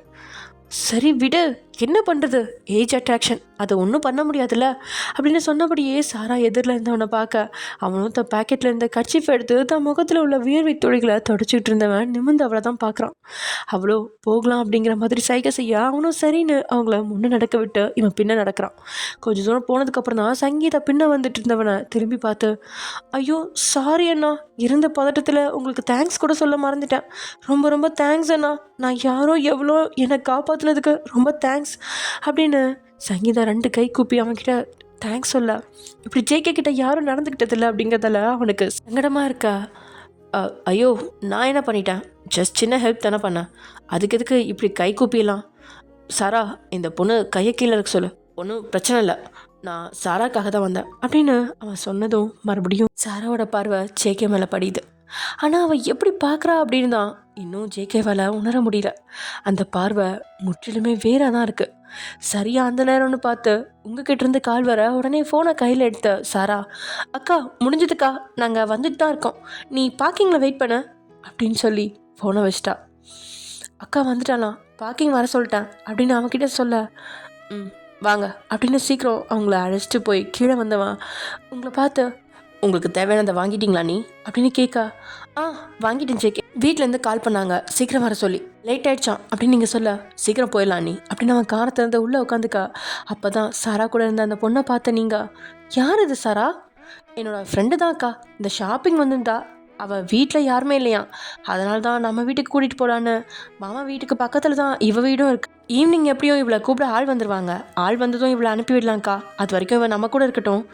ஓ சரி சரி அப்படின்னு சொல்லிட்டு, வாமா வந்து காரில் உட்காரு அப்படின்னு சொல்ல, ஏன்னு தெரியாமலேயே சாராக்கு அந்த நேரம் முன்ன சங்கீதா உட்காந்துருவாளோ அப்படிங்கிற ஒரு வித உணர்வு அவளை போட்டு தாக்க யோசிக்கவே இல்லை. காரோட முன்கதவை திறந்து உட்காந்துட்டா. சங்கீதாவும் அமைதியாக பின்கதவை திறந்து வயன் பக்கத்தில் உட்காந்துக்கா. முன்னே இருந்தவனுக்கு தான் பக்கத்தில் சாராவை பார்த்து இன்பமாக அதிர்றான். முகத்தில் புன்னகை விரிய வண்டியை ஸ்டார்ட் பண்ணுறான். சாராவால் அவன் சிரிக்கிறத நல்லாவே உணர முடியுது. ஆனால் அவன் பக்கம் அவன் பார்வையை திருப்பல. அவனோட பார்வை அடிக்கடி அவளை தேண்டி போக சாராவை உள்ளுக்குள்ளே ஏதேதோ இன்ப அதிர்வை உணர்றா. அவளுக்கு இன்னைக்கு ஜேகே முற்றிலுமா புதுசாக தெரியலாம். இவ்வளோ நாளும் தனக்கு பிராக்கெட் போடுறவன் அப்படின்ற ரீதியிலே வச்சிருந்தவளுக்கு இன்னைக்கு ஜேகே மேலே ஒரு வித மரியாதை உருவாயிடுச்சுன்னு கூட சொல்லலாம். அப்படி டைம் ஸ்கிப் ஆகுது. இங்கே இவ்வளோ நேரம் என்னடி பண்ணிட்டு இருந்தா? என்ன பண்ணுவாங்க, சும்மா அத்தைக்கு ஹெல்ப் பண்ணிட்டு இருந்தா. மேலே ஒருத்தன் தனியாக விட்டு போனோமே, அவன் என்னானா ஏதானா இருக்கானா இல்லையா அதெல்லாம் பார்க்க மாட்டியா? ஹலோ, ரொம்ப பேசாதீங்க. பாக்யானி தான் உங்களுக்கு லஞ்ச் கொடுத்தாங்களா? ஈவினிங் டீ ஸ்நாக்ஸ் கொடுத்தாங்க, நானும் பார்த்தேன் தான். அப்போ அதை ஏன் நீ வந்து கொடுக்க வேண்டியதானே? என் ஃபேமிலி கூட டைம் ஸ்பெண்ட் பண்ண, அது உங்களுக்கு பொறுக்கலையா? அப்போ உனக்கு உன் குடும்பத்தோடு இருக்க தான் பிடிச்சிருக்கு. இப்படிலாம் குதர்க்கமாக கேள்வி கேட்டிங்கன்னு வச்சுக்கோங்க, மூஞ்சிலே கொடுத்துருவேன் அப்படின்னு சொன்னபடியே நீங்கள் போட்டிருந்த நகைக்கெல்லாம் கழட்டி வச்சிட்ருக்கீங்க. கழட்டினதும் நீங்கள் எதுலேயோ இருந்து ரிலீஃப் ஆன மாதிரி இருக்கா? அப்பா இப்போ தான் ஃப்ரீயாக இருக்குது, இருங்க ஜிபின் 2 மினிட்ஸில் குளிச்சுட்டு வந்துடுறேன் அப்படின்னு சொல்ல, ஓகே, ஆனால் குளிச்சுட்டு நைட் ட்ரெஸ் போடக்கூடாது. பின்ன வேறு எந்த ட்ரெஸ் போடுறது? புடவை தான் கட்டணும். புடவையா? ஆமாம், உனக்கு இன்னைக்கு புது புடவை எடுத்தேன், அந்த டேபிள் மேலே இருக்கு பாரு. ஓ, சார் சொன்ன சர்ப்ரைஸ் இதுதானோ? இதுவும் ஒன்று, அப்படியே வச்சுக்கலாம். அப்போ இன்னும் இருக்கா? எஸ், போடு வயன், இன்னைக்கு ஒரே ஜாக் பாட் தான் உனக்கு அப்படின்னு சொன்னபடியே நீங்கள் அவனையே புன்னகையோட பார்க்க, ஜிமின் அது என்னன்னு சொல்லுங்க அப்படின்னு நீங்கள் அவனை கொஞ்சனபடியே கேட்கா. அவ்வளோ சீக்கிரம் சொல்லிடுவேனா? போடி போய் குளிச்சுட்டு வா. இவ்வளோ சர்ப்ரைஸ்லாம் என் மண்டை தாங்காது, வெடிச்சிரும் அப்படின்னு சொன்னபடியே நீங்கள் உள்ளே போய் குளிச்சுட்டு வெளியே டவலோட வர உங்களை அந்த குளத்தில் பார்த்துட்டு ஜிமின் அமைதியாக பெட்டில் உட்காந்துருக்க முடியுமா என்ன? அடுத்த நொடியே உங்களுக்கு பின்னாடி புசு புசுன்னு உங்களோட கழுத்தில் சூடான மூச்சை இறக்குனபடியே, வயன் என்னடி உன்னோட சர்ப்ரைஸை நீ ஸ்டார்ட் பண்ணிட்ட போல. ஜிமின் நகருங்க, இதுதான் உங்கள் ஊரில் சர்ப்ரைஸா? ஆளை பாரு. வயன் இதாண்டி எனக்கு சர்ப்ரைஸு. அப்படியே நீ அந்த டவலை மட்டும் ரிமூவ் பண்ணா புருஷன் அப்படியே ஸ்ட்ரைட்டாக சொர்க்கத்துக்கு போயிடுவான் அப்படின்னு சொன்னவனை திரும்பி அவனை விலக்கி அவன் நெஞ்சில் கை வச்சு நீங்கள் தள்ள, அவனும் மெத்தையில் புத்துன்னு விழுகிறான். விழுந்தவன் என்ன வயன் அப்படின்னு உங்களை பார்க்க, சேட்டை பண்ணாமல் அமைதியாக இருங்க, நீங்கள் வாங்கி கொடுத்த புடவை கட்டணுமா வேணாமா? சரி கட்டு, ஆனால் என் பக்கத்தில் வந்து கட்டு. ரொம்ப ஆசை தான், நான் அந்த புடவை கட்டும்போது நீங்கள் என் பக்கத்துலேயே இருக்கக்கூடாது. அதெல்லாம் முடியாது. என்ன அதெல்லாம் முடியாது? நீங்கள் வச்சது தான் சட்டமா? இன்றைக்கி நான் வைக்கிறது தான் சட்டம். வெளியே போங்க. ஏன்னா வெளியே வா, சான்ஸே இல்லை. அப்படின்னா அந்த புடவை என்னால் கட்ட முடியாது. நைட் ட்ரெஸ் தான் போடுவேன். விளையாடாதடி. நீங்கள் தான் விளையாடுறீங்க. சர்ப்ரைஸாக எடுத்து கொடுத்த புடவை தானே, அதை கட்டி முடிச்சதும் பார்த்தா தான் ஃபுல் எஃபெக்ட் உங்களுக்கு கிடைக்கும். அதான் ஜிமின் சொல்கிறேன். அதெல்லாம் ஒன்றும் வேணாம், நான் வேணும்னா கண்ணை முடிக்கிறேன். கேடி, உங்களை பற்றி எனக்கு நல்லா தெரியும், முதல்ல வெளியே போங்க. வயன் இதெல்லாம் ஓவராக இருக்குது. இருந்தாலும் பரவாயில்ல, வெளியே போங்க அப்படின்னு அவன் கையை பிடிச்சி இழுத்து அவனை வெளியே தள்ள நீங்கள் கதவை சாத்தி அவன் எடுத்து கொடுத்த அந்த மெழிசான புடவையை கட்டி ஒன் ஃப்ளீட் விட்டு அங்கேயும் இங்கேயும் சுற்றி பார்க்க, ராஸ்கல் எப்படி கொடுத்துருக்கான் பாரு அப்படின்னு அவனை மனசில் செல்லமாக வதச்சபடியே மணியை பார்க்க. அது கிட்டத்தட்ட 20 நிமிஷம் ஆகியிருக்கு. ஐயோ பாவம் அப்படின்னு வேகமாக நீங்கள் கதவை திறக்க அவனும் பாவமாக தான் நின்றுட்டுருக்கான். ஜிமின் உள்ளே வாங்க அப்படின்னு நீங்கள் கூப்பிட உங்களை மறைச்சபடியே வேறு வழி இல்லாமல் உள்ளே நுழைஞ்சவன் உம்முன்னு முகத்தை வச்சுக்கா. ஜிமின் இப்போ என்ன நடந்துச்சுன்னு மூஞ்சி இப்படி வச்சுருக்கீங்க? புடவை கட்டிட்டேன் பாருங்க அப்படின்னு நீங்கள் சொல்ல உங்களை மறுபடியும் அவன் மறைச்சு பார்க்க, சரி சரி நான் பண்ணது தப்பு தான் ஓகேவா அப்படின்னு சொன்னபடியே இப்போ அவன் மடியிலே நீங்கள் வந்து உட்கார அவனோட கோபம் கொஞ்சம் மட்டுப்பட்டது அப்படின்னு சொல்லலாம். நீங்களோ அவனோட சட்டை பட்டன் மேலே கை வச்சு அதை ஒவ்வொன்றா அவிழ்க்க நீங்கள் தொட தொட அவனுக்குள்ள ஏதேதோ ஆகிட்டுருக்கு. நீங்கள் முழுசாக சட்டையை கழட்டி அவனோட வெற்று மார்பை பார்த்துட்டு அதை தடவி அதில் முத்தம் வைக்க சார் மொத்தமாக சரண்டர். என்னடி என்னை மயக்கிறியா? ஆமாம், இவர் பெரிய மன்மதர் மயக்கிறாங்க. ஏண்டி எனக்கு என்ன குறைச்சல்? உங்களுக்கு என்ன குறைச்சல்? ஆனால் என்ன இந்த மூக்குக்கு மேலே தான் அடிக்கடி கோவம் வருது அப்படின்னு அவன் மூக்கை பிடிச்சி ஆட்டினீங்க, அதான் பெரிய குறையாக இருக்குது அப்படின்னு சொல்கிறீங்க. நீ இப்படி பக்கத்துலேயே இருந்தா அந்த குறை கொஞ்சம் கொஞ்சமாக சரியாயிடுவாயான் அப்படின்னு உங்களோட இடுப்பை இறுக்கி அவன் கூட சேர்த்து அணைச்சவான் தான் உதட்ட ஈரப்படுத்தினபடியே உங்களை நோக்க உங்களோட முகமோ மருதாணி பூசின மாதிரி அவ்வளோ சிகப்பு. அதை தன் கண்கள் விரிய ரசித்து பார்த்தவன் திடீர்னு நீங்கள் எதிர்பார்க்காத நேரத்தில் அவங்களோட இடையை பிடிச்சி கில்ல நீங்களும் ஆ ஜிமின் அப்படின்னு துள்ளி அவங்க கிடந்து விலக பார்க்க அவனும் உங்களை விலக விடாமல் இறுக்கி பிடிச்சபடியே உங்களை தன் கைக்குள்ளே பொத்தி வைக்கிற மாதிரி வச்சுக்க உங்களோட இடையில நல்லா சிவந்த இடத்த ஒரு கையால் தேய்ச்சி நீங்கள் மறு கையால் அவன் தோலை பிடிச்சபடியே, ஜிமின் உங்களுக்கு என்ன பைத்தியமா? நல்லா தானே பேசிகிட்டு இருந்தீங்க, எதுக்கு தேவையில்லாமல் கிள்ளிங்க? வலிக்குதுடா. நான் என்னடி பண்ணட்டும், இவ்வளோ நாள் அதை பார்க்க மட்டும் தான் செஞ்சேன். இன்றைக்கி தான் ஃபுல் ரைட்ஸ் கிடச்சிருக்கு. அதனால தான் உணர்ச்சி வசத்தில் உன் இடுப்பை தட்டவிட்டு இருக்கும்போது என்னையும் மீறி கிள்ளிட்டேன். இது ஒரு பெரிய தப்பா? தப்பு இல்லை தான். சரி ஓகே ஜிமின் அப்படின்னு நீங்கள் சொல்லிட்டுருக்கா. ஓய் என்னடி ரொம்ப ஓவராக பேசிகிட்டு இருக்கா? முதல்ல என்னோடய கிஃப்ட் எடு. எங்கே வாங்க இல்லையா? நான் கொடுக்கறது இருக்கட்டும், நீங்கள் தான் ஓவர் பில்டப் பண்ணீங்களே, அதனால் நீங்கள் முதல்ல ரிவீல் பண்ணுங்கள். Ladies first. அதெல்லாம் வேணாம், நீங்கள் சொல்லுங்கள். நோ நோ நோ டார்லிங், நீ என்ன வாங்கின? எனக்கு தெரிஞ்ச நீ ஒன்றும் வாங்கியிருக்க மாட்டேன்னு நினைக்கிறேன் அப்படின்னு அவன் வேணும்னே உங்களை சீண்டா. யார் சொன்னா? நான்லாம் வாங்கிட்டேன். அப்படியா? என்ன வாங்கினேன்? என்னை விட்டால் தானே சொல்ல முடியும். சரி அப்படின்னு அவனும் உங்களை விட நீங்களும் அவன்கிட்டேருந்து விலக்கி உங்களோட ஹேண்ட்பேக் எடுத்த நீங்கள் அதுலேருந்து ஒரு சின்ன கவர் எடுத்து அவன்கிட்ட நீட்டாக அவனும் ஆர்வமாக தான் அதை பிரித்தான். கிஃப்ட் ட்ராப்லாம் செஞ்சுருக்க அதை பிரித்து உள்ளே இருந்ததை பார்த்தவன் உங்களை கடுமையாக முறைக்க, ஆனால் நீங்களும் அதையெல்லாம் கண்டுக்காமல் அவன் கையில் இருந்து அதை வாங்கி கவருக்குள்ளே இருந்த கிஃப்டை வெளியே எடுத்து நல்லா உதறி அவன் முன்னாடி அதை இங்கேயும் அங்கேயுமா ஆட்டி, எப்படி ஜிமின் நீங்கள் சொன்ன மாதிரி உங்கள் ஹார்ட்டை டச் பண்ணுற மாதிரி தானே வாங்கியிருக்கேன் அப்படின்னு சொன்ன நீங்கள் அதை வெற்று மார்பில் இருந்தவனுக்கு அந்த ஒயிட் கலர் உள் பனியனை போட்டு விட்டு, வாவ் ஜிமின் சூப்பராக இருக்குது பாருங்கள், உங்களோட சைஸ் எனக்கு தெரியாது ஆனால் எவ்வளோ கரெக்டாக வாங்கிட்டு வந்திருக்கேன். சே எனக்கு என்ன நினச்சா பெருமையாக இருக்குது, உங்களுக்கும் பெருமையாக இருக்குது தானே அப்படின்னு அவன் தோளை தட்டி கொடுத்த நீங்கள், என்னாச்சு என்னோடய கிஃப்ட்டை பார்த்து அப்படியே வாயிடுச்சு போயிட்டீங்களா? உங்கள் பொண்டாட்டிக்கு எவ்வளோ அறிவு அப்படின்னு. போது ஓயன், என்னோடய பொறுமையை நீ ரொம்ப சோதிக்கிற. வாட் ஜிமின், எவ்வளோ சீக்கிரட்டாக போய் இதெல்லாம் வாங்கிட்டு வந்திருக்கேன், இப்படி பேசுகிறீங்க, இது உங்களுக்கு பிடிக்கலையா? ஏன் இது உங்கள் ஹார்ட்டை டச் பண்ணலையா அப்படின்னு நீங்கள் அவனோட இதயத்தை தொட்டுக்கிட்டு இருந்த அந்த வெள்ளை கலர் பனியனை தட்டி நீங்கள் கேட்க, ஏய் உண்மையாகவே நீ லூஸ் தானா இல்லை லூஸு மாதிரி ஆக்ட் பண்ணுறியா? ஹலோ மிஸ்டர், என்ன என்ன என்ன போடி, என்னோட மூடே ஸ்பாயில் ஆயிடுச்சு. நீ பயங்கரமாக கிஃப்ட்லாம் பண்ணுவேன்னு எதிர்பார்த்தேன், பட் நீ என்னோடய மூடையே அப்செட் பண்ணிட்ட அப்படின்னு சொல்ல உடனே நீங்களும் முகத்தை தூக்கி வச்சுக்கிட்டு, என்ன பண்ணுறது, நீங்கள் மட்டும் இப்படி சாரீ வாங்கி கொடுத்து கிஃப்ட்டுன்னு சொல்லலாம், நாங்கள் பிடிக்கலனாலும் அதை பல்ல இழிச்சிக்கிட்டு வாங்கிக்கணும்ல, ஆனால் நான் ஒரு பனியன் கொடுத்தா உங்களுக்கு கேவலமாக தெரியுது அப்படின்னு மூக்கை உறிஞ்சி உங்களோட அழுகையை கண்ட்ரோல் பண்ண நீங்கள் உங்களுக்காக எவ்வளோ யோசிச்சு தேடி தேடி எடுத்தோம் தெரியுமா, நீங்கள் பிடிக்காம ஒன்றும் போட வேணாம் அப்படின்னு சொல்லி அவனோட அந்த பனியனை நீங்களே பலம் கொண்டு கழட்டி விட, ஜிமின் இவ்வளோ நேரமும் நீங்கள் தான்கிட்ட விளையாடுறீங்க, இப்படி கோவப்பட்டா உண்மையான கிஃப்ட்டு காட்டுவீங்க அப்படின்னு தான் நினச்சிருந்தான். ஆனால் இப்போது நீங்கள் இருக்கிற நிலமையை பார்த்தா உண்மையாகவே இந்த பனியன் தான் கிஃப்ட் அப்படின்னு வாங்கியிருக்கீங்க போல் அப்படின்னு நினச்சவனுக்கு தான் மனைவியோட அறிவை நினச்சி வியந்து தான் போகிறான். எனக்கும் நீங்கள் கொடுத்த இந்த gift பிடிக்கவே இல்லை. உங்கள் மனசு கஷ்டப்படக்கூடாதுன்னு தான் இதை கட்டினேன். ஆனால் அந்த மனசு கூட உங்களுக்கு இல்லை. நான் போய் இதை மாற்றிட்டு வரேன் அப்படின்னு நீங்கள் உள்ளே போக போக உடனே ஜிமினோ பட்டுன்னு உங்களோட கையை பிடிச்சு தான் பக்கமாக இழுக்க, நீங்களும் அவன் இழுத்த இழுப்பில் கால் தடுமாறி பெட்டில் விழுக உங்களை இலை விடாமல் ஒரு கை கொண்டு தடுத்தவன், இப்போ என்னடி உன்னோட பிரச்சனை? அந்த பனியனை நான் போடணும் அவ்வளோதானே, சரி போடுறேன் அப்படின்னு சொன்னவன் அதை எடுக்க போக, ஒன்றும் தேவையில்லை அப்படின்னு அதை அவன் கிட்டேருந்து பிடிக்கிட்டு, நீங்கள் அவ்வளோ கஷ்டப்படலாம், யாரும் இதை போட வேண்டிய அவசியம் இல்லை, இனிமேல் இது உங்களுக்கு கிடைக்காது, என்கிட்டே இருக்கட்டும் அப்படின்னு நீங்கள் சொல்ல, உங்களோட அந்த குழந்தைத்தனமான பேச்சு பார்த்து அந்த நிலைமையிலையும் சக்கி தான் போகிறான்.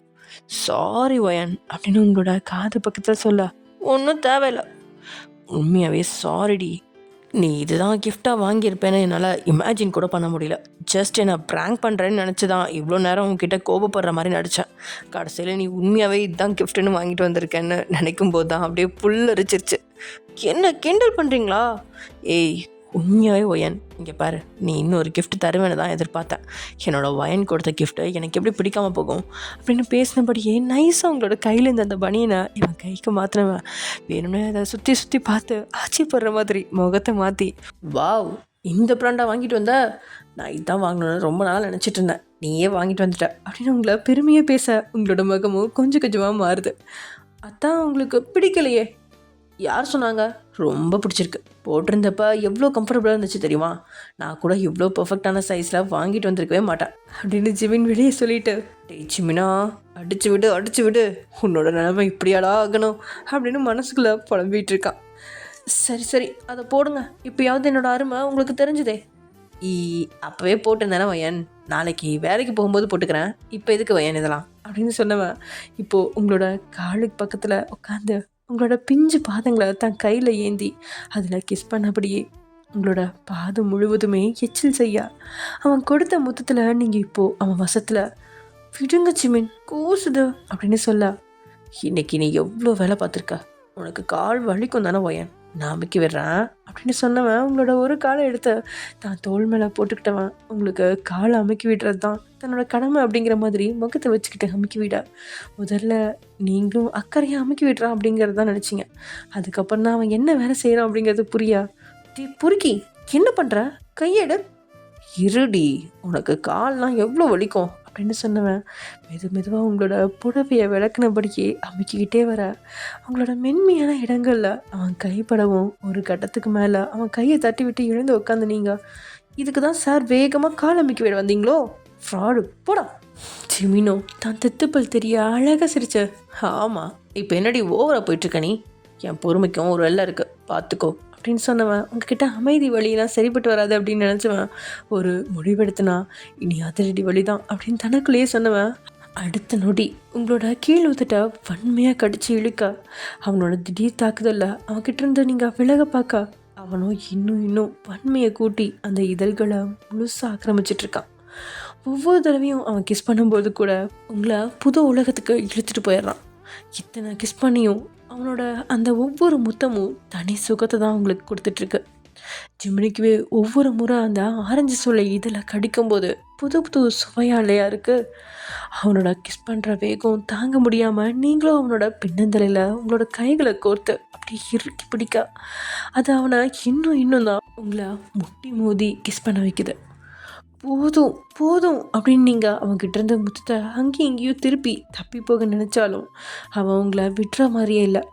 அவனோட பின்னந்தலையை பற்றி இருந்த உங்களோட கை மெதுவாக அவன் முத்தம் கொடுக்குற சுகந்தத்தில் அவன் அடர்ந்த கேசத்துக்குள்ளே நுழைச்சு இன்னும் வேணும் அப்படிங்கிற மாதிரி நீங்கள் அவனை உங்களை நோக்கி அழுத்த அது ஜிமினுக்கு மோகத்தையே கொழுந்து விட்டு எரிய செய்து கிஸ் பண்ணபடியே ஒரு கட்டத்தில் மூச்சரைக்க உங்ககிட்ட இருந்து விலகினவன் உங்களோட முந்தானைக்கு மேலே கை வைக்க நீங்களும் நாணத்தில் நெளிஞ்சு அவனை அவளுக்கு விடாமல் அவன் கையை பிடிச்சிக்க, வயன் போதும் விளையாண்டது, என்னால் சுத்தமாக முடியல, இதுக்கு மேலே என்னால் வெயிட் பண்ண முடியாது ப்ளீஸ் அப்படின்னதும் உங்களோட பிடி தளர உடனே இதை உங்களோட சம்மதமாக ஏற்றுக்கிட்டவன் உங்களோட புடவையா ஒரே உருவி கீழே எறிஞ்சிருந்தான்.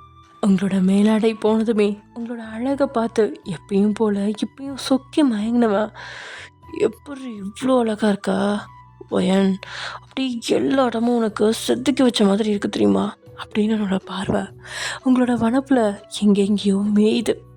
அவனோட பார்வையை தாங்க முடியாத நீங்களோ ஒரு பக்கமாக அவனை தள்ளி விட்டுட்டு படுக்க பார்க்க அவனா விடுவான்.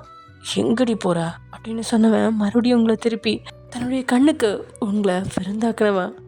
உன்னை முதல் தடவை பார்க்கும்போது எந்த அளவுக்கு போதை ஏறிச்சோ அதை விட அதிகமாக தாண்டி ஒவ்வொரு தடவையும் போதை ஏறுது, கொஞ்சம் கூட குறைய மாட்டேங்குது வயன் அப்படின்னு என்னோட கை உங்களோட அங்கங்களை அளந்துக்கிட்டு இருக்க.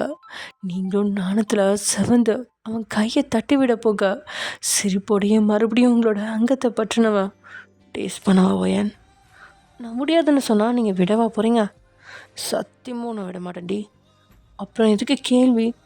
சும்மா கேட்கணும்னு தோணுதே அப்படின்னு சிரித்தபடியே உங்களோட அழகை கண்களால் ரசித்த விரல்களால் அழக அந்த இன்பம் தாங்காமல் நீங்களே அவனை இழுத்து தன் மேலே போட்டுக்கிட்ட. நீங்கள் என்னை ரொம்ப காக்க வைக்காதீங்க சிமேன் அப்படின்னு சொன்னதும் உண்மையில் தன்னுடைய அத்தனை பற்களும் தெரிய கல்யாணம் சிரித்த நம்ம ஜிமின், என் பொண்டாட்டி இந்த அளவு ஏங்கி போயிருக்கான்னு தெரியாதே, தெரிஞ்சிருந்தா இந்நேரம் என் வேலையை காட்டியிருப்பேனே அப்படின்னு உங்ககிட்ட ஒரு மார்க்கமாக பேசிகிட்டு இருக்கான். அடுத்த வேலையாக ரசித்த அழகை ருசிக்க ஆரம்பிச்சிருக்கான். நீங்களே தான் அவனை இழுத்து போட்டது. ஆனால் ஒரு கட்டத்துக்கு மேலே அவன் செய்கிற சுக வேதனை தாங்காமல் நீங்களே அவனை தள்ளி விட்டுட்டீங்க. ரொம்ப மோசம் ஜிமேன். ஆமாம், ரொம்ப மோசமாக தாண்டி நீ இருக்கா. கடிக்காதீங்க, வலிக்குதில்ல. நான் என்னடி பண்ணுவேன், எவ்வளோ சாஃப்டாக இருந்தால் என்னையும் மீறி கடிக்க தான் செய்வேன் அப்படின்னு சொன்னபடியே அந்த இடத்த மொத்தமாக ஆசை தீர்ற வரைக்கும் ருசித்தவன் கீழே இறங்க அவனோட குலோப் ஜாமுன் கிண்ணியை பார்த்ததும் அதில் அழுத்தமான முத்தத்தை பதிச்சு பட்டுன்னு உங்ககிட்ட இருந்து எழுந்துடுறா. திடீர்னு அவன் எழுந்துக்கிறதும் நீங்கள் புரியாமல் அவனை பார்க்குறீங்க. ஆனால் அவனும் பக்கத்தில் இந்த லைட்டை ஆன் பண்ணி ட்ராவை ஓப்பன் பண்ணுவான். அதுலேருந்து ஒரு பாக்ஸ் எடுத்து அந்த பாக்ஸை ஓப்பன் செஞ்சபடியே உங்களை பார்க்க நீங்களும் மென்மையோட இந்த நேரத்தில் என்னடா பண்ணுற அப்படின்னு கிறக்கமாக தான் கேட்குறீங்க. அவனும் உங்களோட கையை பிடிச்சு உங்களை எழுந்து நிற்க வச்சவன் இப்போது அவன் பெட்டில் உட்காந்துக்கிட்டு உங்களை தான் பக்கத்தில் இழுக்க ஜிமின் அப்படின்னு சொன்னதும் சூடான தான் முத்தத்தை மறுபடியும் அந்த இடையில பதிச்சவன் தான் கையில் வச்சுருந்த அந்த ஹிப் செயினை எடுத்த உங்களோட இடையில ஆசையாக மாட்டி விட, அடப்பாவி இதைத்தான் கிஃப்ட்டுன்னு சொல்லி இவ்வளோ நேரம் என்னை சுத்த விட்டானா, உண்மையாகவே டச்சிங்காக தான் இருக்குது அப்படின்னு நினச்ச நீங்களோ தன்னுடைய ஆசை கல்வனை ஆசையாக வருட. அது ரொம்பவே லைட்டான ஹிப் செயின் தான். 2 சலங்கை மட்டும்தான் வச்சு அங்கங்கே குட்டி குட்டியாக ட்ராப்ஸ் தொங்கிட்டு இருந்தது. ஆனால் அது உங்களோட வயதை குத்தாத அளவுக்கு பார்த்து தான் வாங்கியிருக்கான். அது அவன் கடையில் பார்த்ததை விட இப்போ உங்களோட பால்கோவா இடையில போட்டதுக்கப்புறம் தான் அதோட அழகு பல மடங்கு பெருகி தெரியுது. அதை மாட்டி விட்டுட்டு உங்களை பார்த்தவன் பிடிச்சிருக்காடி அப்படின்னு கேட்கா. ரொம்படா, எப்பட்றா இப்படிலாம் யோசிச்சு வாங்குற, உண்மையாகவே ஜிமின் செம்ம ரொமான்டிக்கான ஆள் தான் நீ அப்படின்னு நீங்கள் சொல்ல அதை கேட்டு மறுபடியும் தன் பற்கள் தெரிய சத்தம் போட்டு சிரிச்சவன் உங்களோட இடைய தன்னுடைய 2 கைகளுக்குள்ளேயும் பிடிச்சிக்கிட்டு சும்மாவே அந்த இடத்த இச்சுன்னு கிஸ் பண்ணிட்டு உங்களை கொன்றுவான். இப்போ சொல்லவா வேணும், அதை கடிச்சு திங்காத குறை தான். போதும் ஜிமின் விடு, லைட் ஆஃப் பண்ண. லைட் ஆஃப் பண்ணா எப்படி இந்த அழகை பார்க்குறது அப்படின்னு ஜிமின் கேட்டுட்ருக்கான். டே முரட்டு பீஸு, லைட் ஆஃப் பண்ணு, கூச்சமாக இருக்குது. ஆனால் எனக்கு கூச்சமாகவே இல்லையே ஓயான் அப்படின்னு சொன்னதும் நீங்கள் அப்படியா அப்படின்னு அவனை உச்சியிலேருந்து உள்ளங்கால் வரைக்கும் பார்த்த உங்களோட பார்வை உன்னோட வேஷ்டியில் நினைக்கா. சரி ஜிமின், உங்களுக்கு கூச்சமாக இல்லை தானே அப்படின்னு சொன்னபடியே உங்களோட கையை முன்னே கொண்டு வரும்போது ஓகே ஓயன், உன் பேச்சா என்னைக்கு மீறி இருக்கேன் ஓயன்மா அப்படின்னு சொன்னபடியே லைட் ஆஃப் பண்ணுவேன். உங்களை இழுத்து பெட்டில் போட்டு உங்களோட கவிதை மாதிரி இருக்க உடலை வாசிக்க ஆரம்பிச்சிட்டான். நீங்களும் சினுங்கி முணங்கின்னு அவனோட தாபத்தை கூட்டிக்கிட்டே இருக்க. அவனோட மோகமோ அந்த நைட்டு குறைஞ்ச படே இல்லை, கூட்டிக்கிட்டே தான் போகுது. விடியலில் 2 பேரும் தூங்கும்போது தான் நேரம் காலையில் 4. அதே சமயம் இங்கே பாக்யாவுக்கு ஏதோ ஃபஸ்ட் நைட் ரூம்குள்ளே போகிற மாதிரி அவ்வளோ தயக்கம். நேத்திக்கு விட இன்னைக்கு அவனோட பார்வை மாற்றத்தை அவளால் நல்லாவே உணர முடியுது. நேத்திக்கு வரைக்கும் உரிமையுள்ள பார்வையாக தான் இருந்துச்சு. ஆனால் இன்னைக்கு அத்துமீறின பார்வை அல்லவா அவன் மேலே செலுத்திட்டு இருக்கான். அதனால தான் சாப்பிட்டதுக்கப்புறமும் நகத்தை கடிச்சபடி அங்கேருந்த சோஃபா பக்கத்தில் யோசனையில் நின்றுட்டு இருந்தவளுக்கு அவன் இருக்கிற ரூமுக்கு போகவே அவ்வளோ தயக்கமாக இருக்குது. பேசாமல் இங்கேயே படுத்துடலாமா? வேணாம், அப்படி படுத்தாலும் பிரச்சனை தான். யாராவது பார்த்துட்டா ஏன் எதுக்குன்னு கேள்வி மேலே கேள்வி கேட்டு கொன்னுடுவாங்க. அதுக்குள்ளேயே போயிடலாம். ஆனால் என்னன்னு தெரியலையே, ஒரு மாதிரி பதட்டமாக இருக்கே. எதுக்கு நம்ம பதட்டம் பண்ணோம்? எப்படியும் எதுவும் நடக்காது தான். அவனோட பார்வை அத்துமீறியதாக இருந்தாலும் இவன் பார்க்குற பொழுது சுகா பார்வையை திருப்பிக்கிறான் தான். இதனால் தைரியமாக உள்ளே போகலாம். பட் என்ன, சின்ன வயசு போன மாதிரி எனக்கு வெக்கம் வேறு வருதே, இதை நான் யார்கிட்ட போய் சொல்லுவேன் அப்படின்னு பாக்யா இங்கே தவிச்சிட்டு இருக்கும்போது ரூமோட கதவை திறந்துக்கிட்டு சுகா இவரை நோக்கி நடந்து வந்துட்டுருக்கான். என்ன சத்தம் அப்படின்னு திரும்பி பார்த்தவ சுகா தன்னை நோக்கி வரதை பார்த்து, அச்சச்சோ இவரே வந்துட்டாரா, ஏன் இங்கே உட்காந்துருக்கேன்னு கேட்பாரே, என்ன பதில் சொல்கிறது அப்படின்னு இவ யோசிக்கும் போதே, ஏன் என்னாச்சு இங்கே இருக்கா? இல்லை இப்போ தான் வேலை முடிஞ்சிச்சு, ரூமுக்கு தான் வர இருந்தேன், ஏன் கேட்குறீங்க? அது சொல்ல ஒரு மாதிரி தான் இருக்குது, ஆனால் இப்போதைக்கு வேறு வழி இல்லை, அர்ஜென்ட் ஒர்க், என்னோட எம்டிஏ கால் பண்ணார், ஆஃபீஸ் வர சொல்கிறாங்க, போகவா? கூப்பிட்டா போக வேண்டியதானா, ஏன் என்கிட்ட கேட்குறீங்க? அப்போ நான் போகவா லக்ஷ்மி? நீங்கள் முடிவு எடுத்துட்டீங்க. இல்லை நீ போக வேணான்னு சொல்லு, நான் போகலை. நான் எப்படி சொல்ல முடியும், இது உங்கள் வேலை, உங்களுக்கு தானே அதோட சீரியஸ்னஸ் தெரியும். நான் விளையாடலாம் எதுவும் சொல்ல முடியாது, அதனால் இம்பார்ட்டன்ட் ஒர்க், நான் கிளம்புங்க. சாரி லக்ஷ்மி. ஏன் புதுசாக இதெல்லாம் சொல்கிறீங்க, ஒன்றும் பிரச்சனை இல்லை அப்படின்னு சொல்லிட்டு பாக்யா ரூமுக்குள்ள நுழையா சுகாவோ தான் பின்ன வந்தாலையா அழுத்தி பிடிச்சி கோதுனவன், நான் என்ன பண்ணட்டும், வேணும்னா போகிறேன், நேரம் காலம் தெரியாமல் வேலை செய்ய கூப்பிட்றானுங்க அப்படின்னு அவனும் கிளம்பி பாக்யாவை பிரிஞ்சு போக முடியாமல் போகிறான். அதே சமயம் இங்கே தன் ட்ரெஸ்லாம் மாற்றிட்டு அப்போ தான் பெட்டில் உட்காந்து தான் ஃபோனை பார்க்க அதில் புது நம்பர்லேருந்து மிஸ்டு கால் வந்திருக்கவும் மணியை பார்த்தவ, இந்த நேரத்தில் யார் கூப்பிட்றா, சரி திரும்ப கால் பண்ணால் பார்த்துக்கலாம் அப்படின்னு அவள் பெட்டில் மல்லாக்க படுக்க அடுத்த 5 நிமிஷத்தில் அவளுக்கு மறுபடியும் அந்த நம்பர்லேருந்து கால் வருது. எவன்டாவன் தூக்கம் சொக்கிக்கிட்டு வரும்போது தான் கால் பண்ணுறது அப்படின்னு அசதியோடையே அந்த ஃபோனை எடுத்தவா அந்த நம்பரை பார்த்து சாரா தான் பூர்வ சுரக்கினபடியே அட்டன் செஞ்சு காதில் வைக்க ஆப்போசிட்டில் அமைதி. என்ன ஃபோன் பண்ணிட்டு யாருமே பேசலை, ஹலோ யாருங்க அப்படின்னு இவ குரல் கொடுக்கவும் தான் ஜேகேவுக்கு நிம்மதியாக இருக்குது. ஃபோன் நம்பர் ஏதோ அன்னைக்கே வாங்கிட்டேன் தான், ஆனால் இதில் சாரா தான் பேசுவாளா அப்படின்னு ஒரு சின்ன பதட்டம். இப்போது சாராவோட குரல் கேட்டதுக்கப்புறம் தான் நிம்மதி பெருமூச்சு விட்டவன் எதுவும் பேசாமல் ஃபோனை கட் பண்ணிட்டான். ஆக்சுவலி இன்றைக்கி உங்கள் வீட்டில் வந்தவங்க எல்லாருமே சடங்குலாம் முடிச்சுட்டு சாராவை கூட்டிகிட்டு கிளம்ப போகும்போது ஜேகே சாரா கிட்ட பேசுறதுக்காக வந்திருப்பான். அப்போ என்ன பார்த்து பாக்யா நடுவில் வந்து நின்றுக்கிட்டு, என்ன 2 பேரும் இங்கே தனியாக பேசிகிட்டு இருக்கீங்க அப்படின்னு கேட்கா. அது ஒன்றும் இல்லைக்கா, சும்மா பேசிகிட்டு இருந்தோம். ஆஹா, அப்படி என்ன 2 பேர்த்துக்கும் தனியாக பேச்சு, என்ன 2 பேர்த்துக்கும் லிங்க் ஏதாவது ஓடுதோ? அதெல்லாம் ஒன்றும் இல்லைக்கா, ஜஸ்ட்டு சும்மா பேசிட்டு தான் இருந்தோம் அப்படின்னு ஜேகே சொல்ல, டேய் இவ்வளோ தானே நீ அப்படியே மறைஞ்சிருந்து பார்த்துட்டு இருந்த அப்படின்னு பாக்கியா கேட்கா. ஐயோ இந்த அக்கா வர எல்லாத்தையும் கரெக்டாக கண்டுபிடிச்சாராளே அப்படின்னு நினச்சி ஜேகே நின்றுட்டுருக்கா. அண்ணி அதெல்லாம் எதுவும் இல்லை, நான் இவரை இப்போ தான் பார்க்குறேனே, இவர் எங்கள் காலேஜில் தான் படிக்கிறாருன்னு நினைக்கிறேன், அதான் வந்து பேசிகிட்டு இருந்தேன் அப்படின்னு சாரா சொல்ல. ஓ சரி ஓகே பேசுங்க அப்படின்னு சொல்லிட்டு பாக்யா அங்கே இருக்கிற ஒரு சேரில் உட்காந்துட்டா. நீங்கள் 2 பேரும் என்ன பண்ணுறதுன்னு தெரியாமல் அப்படியே முழிச்சிட்ருக்கா.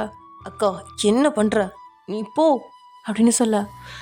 ஏய் பேசுங்கடா, நார்மலாக தானே பேசிகிட்டு இருக்கீங்க, அப்புறம் நான் இருக்கிறதுல உங்களுக்கு என்ன டிஸ்டர்பன்ஸு அப்படின்னு பாக்யா வேறு வேணும்னே கேட்கா. இப்போ ஒருத்தி அப்படின்னு சொல்லிட்டு நின்றுட்டுருக்கா சாரா. எங்கள் அப்பா கூப்பிட்றாங்க, நான் கிளம்புறேன் அப்படின்னு சொல்லிட்டு அங்கேருந்து ஓடிட்டா. அக்கா என் லைஃப்பில் கும்மி அடிக்கிறது உனக்கு வேலையாக போச்சு அப்படின்னு ஜேகே சொல்லிகிட்ருக்கா. ஓ அப்போ நீ அந்த பொண்ணுக்கு தான் ரூட்டு போட்டுட்ருக்க. ஐயா அந்த பொண்ணுக்கா, அதுவே குண்டு கோஸ் மாதிரி இருக்குது, அதுக்கு போய் யார் ரூட் போடுவா அப்படின்ற மாதிரி ஜேகே சொல்ல. அப்போ தான் சாரா ஜேகேவோட பைக் சாவி கீழே கிடக்க அதை எடுத்துகிட்டு வந்து அவன்கிட்ட கொடுக்கலான்னு வரப்போ கரெக்டாக அவன் சொன்னது அவள் காதில் விழுந்துருச்சு. அவ்வளோதான் முறைச்சு தள்ளிட்டு அவள் பாட்டுக்கு அங்கேருந்து போயிட்டா. இங்கே ஜேகேக்கு போச்சுடா, எல்லாத்தையும் கெடுத்துருச்சு இந்த அக்கா அப்படின்ற மாதிரி திட்டிட்டு, அக்கா நீ இருக்கியே அப்படின்னு சொல்லிட்டு திட்டி விட்டுட்டு போயிட்டான். அதனால தான் சாராக்கு சாரி சொல்லணுங்கிறதுக்காக தான் ஃபோன் பண்ணியிருப்பான்.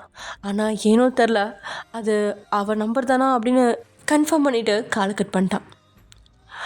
ஓகே ஃப்ரெண்ட்ஸ், இது வந்து எபிசோட முடிச்சுக்கலாம். நெக்ஸ்ட் எபிசோட என்ன நடக்க போகுது அப்படிங்கிறத நெக்ஸ்ட் எபிசோடில் பார்க்கலாம். Okay bye.